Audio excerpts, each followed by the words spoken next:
Oui, bah, rebonjour YouTube. Euh, je fais cette petite vidéo parce que il n'y a pas très longtemps de ça, j'ai préparé donc l'ascension du Mont Blanc et j'ai trouvé peu d'explications sur quoi mettre dans son sac, finalement, son sac à dos. Je suis parti avec 3 fois trop de matériel. J'avais emmené 10 paires de chaussettes, 3 t-shirts, des gâteaux, quoi d'autre, une paire de lunettes, 3 paires de gants, 15 paires de chaussettes, je dis des t-shirts de rechange. Je crois que j'ai presque tout emmené sauf le réchaud quoi. Donc bon, forcément tout ça c'est inutile. Donc, euh, donc voilà, si vous faites une ascension, peu importe où, hein, que ce soit dans les Pyrénées ou dans les Alpes, sachez qu'un moins vous aurez de poids dans le sac à dos, mieux ce sera. J'ai envie de dire que 100 grammes en bas, c'est 10 kilos en haut. Donc voilà, vous faites un peu la comparaison, et c'est quelque part c'est vrai. Donc bon, l'idéal quand vous avez un sac à dos en moyenne en montagne, ça va être on va dire de 30 à 40 litres. Moi personnellement j'utilise un 30 litres, hein. Donc un millet 30 litres et un Arc'teryx en 30 litres. Moi je vous conseille une chose, c'est d'éviter d'emmener des choses en double, par exemple, qui servent strictement à rien. D'emmener 3 paires de chaussettes de rechange, sauf si bien évidemment vous partez 15 jours en montagne, mais si c'est pour une course sur une journée ou 2 jours, ça sert strictement à rien. J'ai envie de dire voilà, dans un sac à dos, prévoyez donc dans l'ordre, bien évidemment, des besoins. Évitez de mettre sur le dessus un pantalon type Gore-Tex et dans le fond votre gourde. Ça vous évitera de sortir tout le sac à dos pour récupérer la gourde.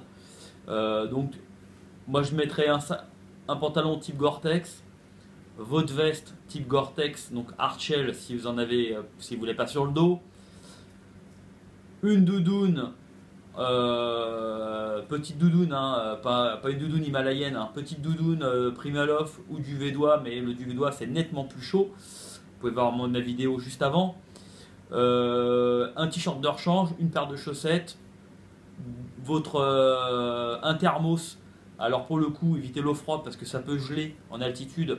Un thermos avec du thé au miel, ça passe très bien, d'une capacité d'environ 1 litre. De quoi se restaurer. Donc pareil, emmenez pas un 4 quarts de 2,5 kg, emmenez des barres énergétiques qui sont faciles à manger, faciles à ouvrir. Faciles à ouvrir parce qu'avec les gants c'est jamais trop évident.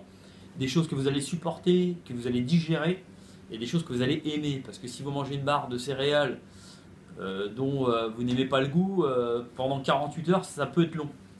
Donc en règle générale on mange au refuge et on y mange plutôt pas mal.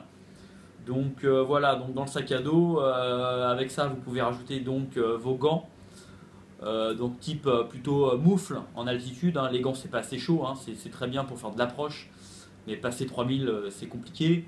Une cagoule, une paire de lunettes catégorie 4, hein, pas 3, catégorie 4, donc oubliez les hauts clés, les choses comme ça. Catégorie 4 pour la haute altitude pardon. Un masque, pareil, catégorie 3 ou 4. Et on a fait le tour, hein. Je crois que j'ai rien oublié, bon, si ce n'est le baudrier, si vous en avez besoin, le piolet, les bâtons et la corde qui va avec.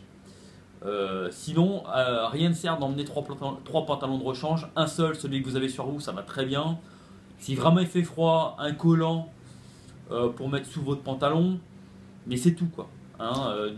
Donc n'emmenez pas 3 pulls, comme moi je l'ai fait, hein, 3 pantalons, 4 paires de chaussettes, ça ne sert strictement à rien. Vous allez vous les balader pendant 48 heures, vous allez porter 4 kilos dans le sac à dos pour rien.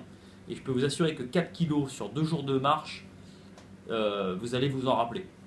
Donc petite astuce, si toutefois vous avez emmené trop de matériel et que vous faites des nuits en refuge, sachez que vous pouvez laisser votre matériel qui est en trop au refuge, et les récupérer à la descente.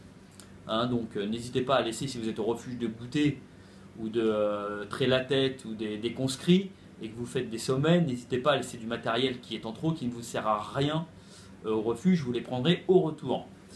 Voilà, donc écoutez, je crois que tout est dit. Voilà, j'ai fait le tour. Bon, thé au miel, hein, je me répète, barre céréales, ça suffit largement pour l'alimentation. si vous mangez bien évidemment au refuge, hein. Sinon il faut prévoir un petit casse-croûte un peu plus consistant. Mais n'emmenez pas de réchaud, je vous dis 4 paires de gants, ça ne sert strictement à rien. Voilà, donc votre sac à dos normalement doit faire dans les, je pense, dans les 8, entre 8 et 10 kilos quoi. C'est bien. Au-delà, c'est trop.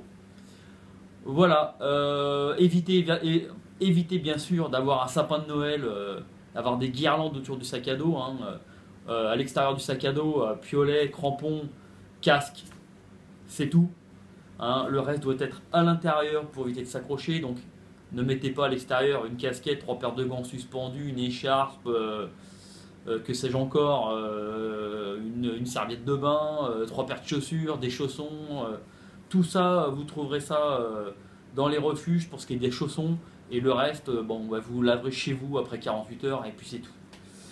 Éventuellement une brosse à dents, et encore, vous pouvez couper le manche de votre brosse à dents, vous n'êtes même pas obligé d'emmener une brosse à dents avec un manche de 30 cm. Et donc, des petites astuces encore de portage, vous pouvez très bien imaginer... vous portez la corde et votre ami, si vous êtes en binôme, ce qui est préférable, portez tout ce qui est alimentaire. Ou la corde et votre binôme, l'eau. Où ça évite d'emmener chacun votre eau, chacun votre corde, chacun votre dentifrice. Donc un peut prendre le dentifrice, l'autre peut emmener la crème solaire. Vous voyez, ça peut permettre d'éviter d'avoir les sacs à dos trop chargés. Voilà, bah écoutez, je crois que tout est dit. N'hésitez pas encore une fois si vous avez des questions ou des remarques à me faire. J'ai certainement oublié des choses.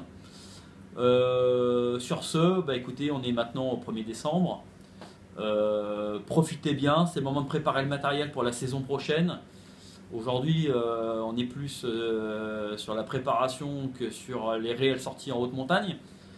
Donc voilà, bah écoutez, je vous souhaite une bonne semaine et puis à plus. Allez, ciao!